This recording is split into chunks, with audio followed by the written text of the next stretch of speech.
प्यारे दोस्तों, सुप्रभातम। कैसे हैं आप लोग? मैं आपका दोस्त राकेश पंचाल आपके अपने YouTube channel the Rana ji पर आज की इस विराट जियो सीरीज की क्लास में आप सभी का हार्दिक स्वागत है, अभिनंदन करता हूं। प्यारे दोस्तों, हम लोग राजस्थान में बंगाल की खाड़ी के अफवाह का अध्ययन कर रहे हैं तथा इसमें हमने चंबल नदी को पढ़ लिया है, बाणगंगा नदी को पढ़ लिया और गंभीर नदी को पढ़ा है। अब हम चंबल नदी की सहायक नदियों के बारे में बात कर रहे हैं। तो जैसा कि मैंने आप लोगों को बताया था कि चंबल नदी की जो सहायक नदियां हैं वो सहायक नदियां दो प्रकार की हैं। एक तो होती है वो नदियां जो बाईं ओर से होकर के चंबल नदी में मिलती है, ठीक है, और एक वो नदियां हैं जो दाईं ओर से होकर के चंबल नदी में मिलती है। तो ये हो गई आप लोगों के चंबल की सहायक नदियां, ठीक है। तो अब एक तो हो जाएगी बाईं ओर से चंबल में मिलने वाली नदियां और एक हो जाएगी दाईं ओर से होकर के चंबल में मिलने वाली नदियां। तो यहाँ जब अपन लोग देखते हैं तो बाईं तरफ से जो चंबल में मिलने वाली नदियां हैं वो नदियां कौन कौन सी हैं? तो एक तो है बामनी नदी, ठीक है, एक है आप लोगों के जिसको अपन कहते हैं कुराल नदी और एक है आपके बनास नदी।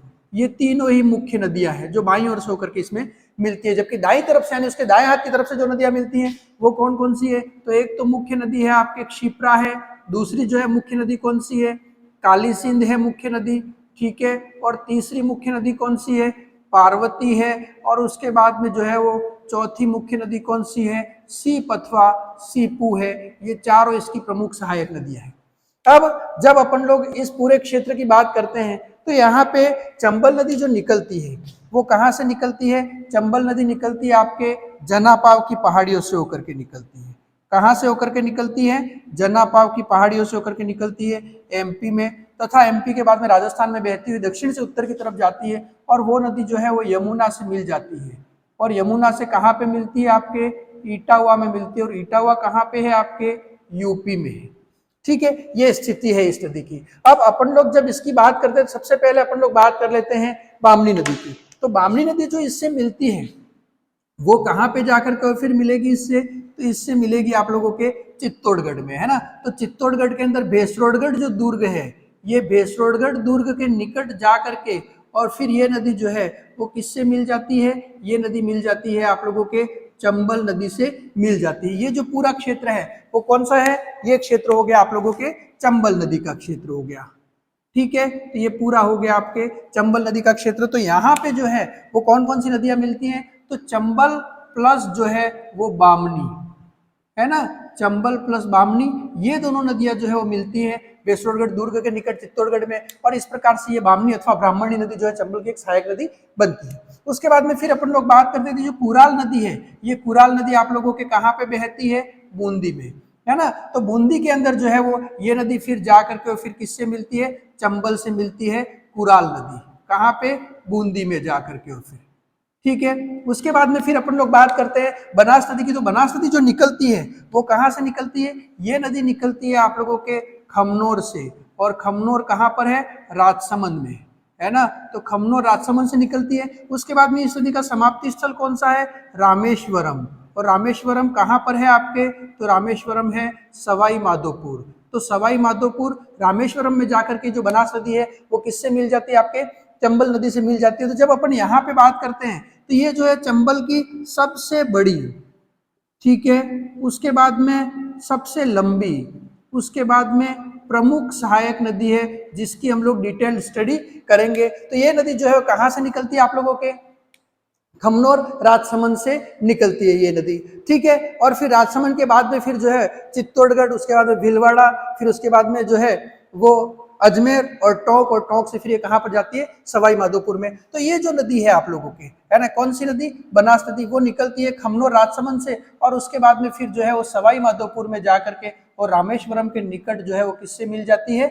ये नदी जो है वो मिल जाती है आप लोगों के चंबल नदी से। तो ये उसका जो है प्रवाह क्षेत्र हो गया। अब अपन लोग बात करते हैं दाई तरफ से मिलने वाली मुख्य नदियों की। तो दाई तरफ से मिलने वाली जो नदियां हैं उसमें जब अपन लोग देखते हैं आप लोगों के क्षिप्रा नदी, ठीक है। और ये जो क्षिप्रा नदी है, ये क्षिप्रा नदी मध्य प्रदेश के अंदर जो है वो इस चंबल से मिलती है ना। कहाँ पे? मध्य प्रदेश के अंदर। और इसके ऊपर जो है वो एक शहर बसा हुआ है और वो शहर कौन सा है? उज्जैन शहर है। तो इस प्रकार से ये पहली नदी कौन सी हो गई? क्षिप्रा हो गई।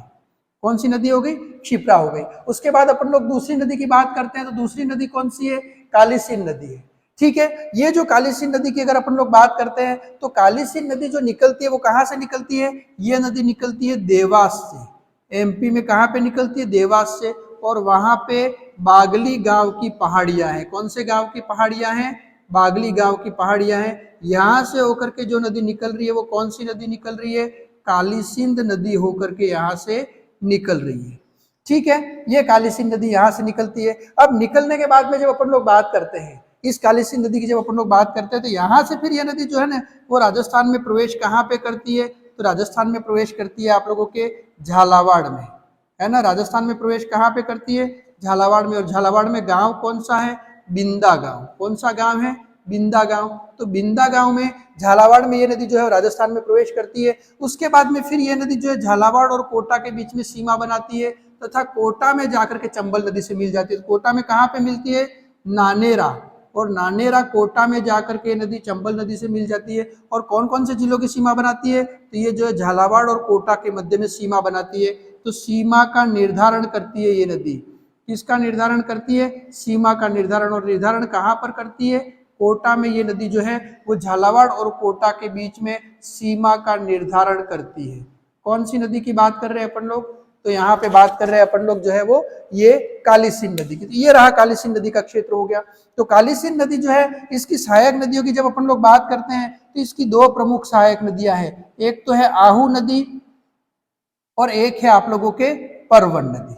ये इसकी दोनों सहायक नदियां हैं। तो काली सिंध नदी की जब अपन लोग बात करते हैं तो जो आहू नदी है वो तो काली सिंध में मिलती है आप लोगों के बाईं ओर से होकर के और फिर काली सिंध में मिलती है। तो ये हो गया आप लोगों की इसकी सहायक नदी आहू। ठीक है। और परवन नदी जो है वो दाईं तरफ से होकर के और फिर इसमें मिलती है। तो ये हो गई आप लोगों के परवन नदी। इस प्रकार से ये दोनों जो है वो किसकी सहायक नदियां हो गई? तो ये दोनों आपके सहायक नदियां हो गई काली सिंध की, जिसका अध्ययन हम लोग जो है वो आगे करेंगे। अब फिर हम लोग बात करते हैं यहाँ पर पार्वती नदी की। कौन सी नदी की बात करते हैं? पार्वती नदी की बात करते हैं। तो ये जो पार्वती नदी है ये कहाँ से होकर के निकलती थी? पार्वती नदी भी आप लोगों के देवास से ही निकलती है। कहाँ से निकलती है? देवास एमपी से निकलती है। लेकिन यहाँ का जो क्षेत्र पड़ जाएगा वो कौन सा पड़ जाएगा? आपके सीहोर गांव। कौन से गांव से होकर के निकलती है? सीहोर गांव के अंदर से निकलती है। और यहाँ से होकर के जो नदी निकलती है वो नदी कौन सी है? पार्वती नदी। ठीक है। उसके बाद में ये नदी जो है वो राजस्थान में प्रवेश करती है आप लोगों के बारां से, है ना। राजस्थान में प्रवेश कहाँ पे करती है? बारां से। और वो क्षेत्र कौन सा है? करयाहट। कौन सा क्षेत्र है? करयाहट। बारां से होकर के राजस्थान में प्रवेश करती है। फिर बारां से होकर के और फिर ये नदी कहाँ पे जाती है आप लोगों के? ये नदी जाती है सवाई माधोपुर में। और सवाई माधोपुर में कौन सा क्षेत्र है? पालिया। कौन सा क्षेत्र है? पालिया। तो पालिया सवाई माधोपुर के अंदर जा करके और फिर ये नदी जो है वो किस नदी से मिलती है? तो ये नदी आप लोगों की मिलती है यहाँ पे चंबल नदी से। इस प्रकार से जब अपन लोग देखें तो चंबल की सहायक नदी सबसे पहले पश्चिम से पूर्व की ओर क्षिप्रा आएगी। उसके बाद में दूसरी नदी जो है वो काली सिंध आएगी जो कि यहाँ से होकर के और फिर निकलती है आप लोगों की झालावाड़ से होकर के राजस्थान में प्रवेश करती है। तीसरी नदी कौन सी आ जाएगी? पार्वती आ जाएगी। उसके बाद में फिर अपन लोग देखें तो इसकी जो चौथी सहायक नदी वो कौन सी है? सीप नदी अथवा सीपू नदी है। और ये सीप अथवा सीपू नदी जो है यहाँ रामेश्वरम के निकट जो है वो जा करके और फिर किससे मिल जाती है? चंबल से मिल जाती है। उसकी चौथी सहायक नदी है। तो ये पश्चिम से पूर्व का जब हम लोग क्रम बात करेंगे तो क्रम में एक तो आ जाएगी क्षिप्रा नदी। उसके बाद में फिर आ जाएगी कौन सी नदी आप लोगों के यहाँ से? काली सिंध नदी। उसके बाद में फिर आ जाएगी यहाँ से अपन लोग जब बात करते हैं तो पार्वती नदी। फिर अपन लोग जब बात करते हैं तो यहाँ से कौन सी नदी आ जाएगी? सीप अथवा सीपू नदी आ जाएगी। उसी बीच में जब अपन लोग यहाँ से देखें तो काली सिंध की दो सहायक नदियां हैं। इसमें एक तो क्षिप्रा के जस्ट बाद में उससे मिलती है वो कौन सी है? आहू नदी है। तथा दूसरी नदी जो है वो कौन सी है? दूसरी नदी है यहाँ पे परवन नदी।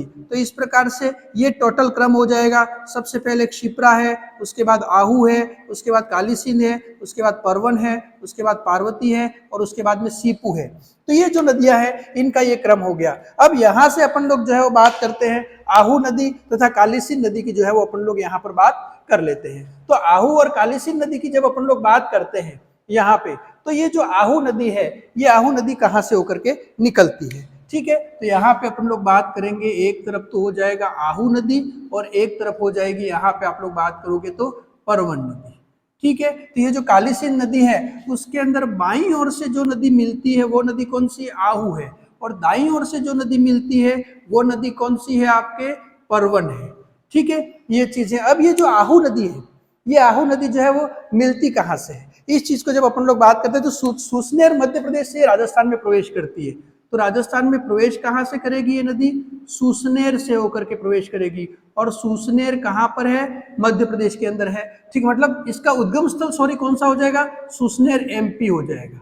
तो इस नदी का उद्गम स्थल हो गया सुसनेर एमपी। और ये राजस्थान में जो प्रवेश करती है, वो राजस्थान में प्रवेश कहाँ पे करती है, तो नंदपुर करके क्षेत्र है। ठीक है, और वो कहाँ पर है, झालावाड़ में, वहां से होकर के राजस्थान में प्रवेश करती है। ठीक है, उसके बाद में जब अपन लोग देखें तो संगम स्थल होता है, यानी जहां पर ये नदी जो है वो आहू नदी किससे मिलती है, तो आहू नदी मिलती है काली सिंध नदी से मिलती है। और आहू और काली सिंध का जो संगम स्थल है उसको अपन लोग क्या कहते हैं, उसको अपन लोग कहते हैं सामेला। क्या कहते हैं उसको, सामेला। और सामेला जो है वहां पर एक दुर्ग स्थित है। कौन सा दुर्ग है, घाघरोन दुर्ग।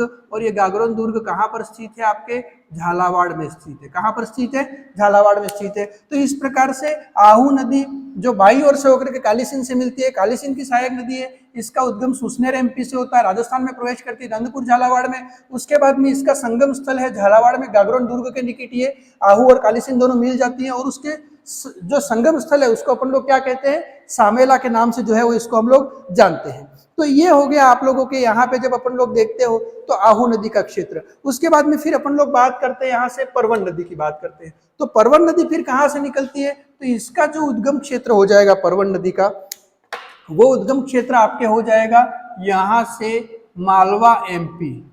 कौन सा हो जाएगा, मालवा एमपी हो जाएगा। उसके बाद में ये नदी भी राजस्थान में जो प्रवेश करती है, ये प्रवेश करती है झालावाड़ में। कहाँ प्रवेश करती है, झालावाड़ में। और झालावाड़ में क्षेत्र है खेड़ी बोर। कौन सा क्षेत्र है झालावाड़ का, खेड़ी बोर करके क्षेत्र है, वहां से होकर के नदी झालावाड़ में प्रवेश करती है। अब ये नदी जो अपना उद्गम स्थल है वहां पर इसकी दो धाराएं होती है, एक तो होती है अजनार, कौन सी, अजनार। और दूसरी होती है घोड़ा पछाड़। कौन सी होती है, घोड़ा पछाड़। तो अजनार और घोड़ा पछाड़ जब दोनों नदियों की धाराएं मिलती हैं तो उसके संयुक्त रूप को अपन किस नाम से जानते हैं, परवन के नाम से जानते हैं, जिसका उद्गम मालवा एमपी से होता है। उसके बाद में दाईं ओर से होकर के राजस्थान में प्रवेश करती है झालावाड़ के खेड़ीबोर क्षेत्र में। फिर उसके बाद में ये कहाँ पे जाती है, बारां में जाती है। और फिर बारां के अंदर जब आप लोग देखोगे तो उसके ऊपर एक तो है शेरगढ़ दुर्ग बना हुआ है और दूसरा है शेरगढ़ अभ्यारण्य स्थित है। तो शेरगढ़ दुर्ग और शेरगढ़ अभ्यारण्य से होकर के गुजरने वाली नदी कौन सी हो जाएगी, तो वो नदी हो जाएगी आप लोगों के परवन नदी। उसके बाद में इसकी जब अपन लोग समाप्ति स्थल की बात करते हैं तो ये जो नदी है, कौन सी नदी, परवन नदी, वो किससे मिलती है, काली सिंध से मिलती है। और काली सिंध से कहां पर मिलती है, मनोहर थाना दुर्ग। कहां पर मिलती है, मनोहर थाना दुर्ग। और ये जो मनोहर थाना दुर्ग है वो कहां पर है आपके, तो झालावाड़ में है। तो झालावाड़ में मनोहर थाना का दुर्ग जो स्थित है वो किन दो नदियों के संगम पर स्थित है, परवन और काली सिंध नदियों के संगम पर स्थित है। तथा यहाँ पर जो है वो परवन नदी काली सिंध नदी से मिल जाती है मनोहर थाना दुर्ग झालावाड़ में। तो इस प्रकार से ये हो गया आप लोगों की इसकी दूसरी सहायक नदी। तो ये चंबल की बाईं ओर से और दाईं ओर से मिलने वाली प्रमुख सहायक नदियों का हमने अध्ययन कर लिया। अब हम इसकी प्रमुख सहायक नदी बनास का अध्ययन करेंगे। धन्यवाद, शुभकामनाएं।